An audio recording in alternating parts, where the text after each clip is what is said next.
బలి అర్పించగలిగినంత విశ్వాసం ప్రభు ఎదుట మనం చూపించగలుగుతున్నామా?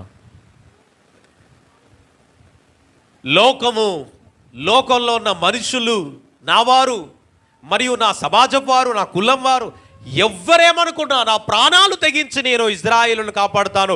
ఎందుకంటే ఇజ్రాయేలు దేవుడు గొప్ప దేవుడు, ఆయన జీవముగల దేవుడు. ఎర్ర సముద్రమును దాటించి గొప్ప కార్యము చేసి ఐగుప్తు చెర నుండి విడిపించిన దేవుడు, గొప్ప దేవుడని ఎరిగినటువంటి రాహాబు, వేశ్య అయిన రాహాబు, తన జీవితము ఒక పాపపూరితమైన జీవితమైన యేసును విశ్వసించి తను చేసిన చిన్న మంచి పని, యేసును విశ్వసించి తాను చేసిన తెగింపుతో కూడిన విశ్వాసం పని తనని తన ఇంటి వారందరిని ఏం చేసింది?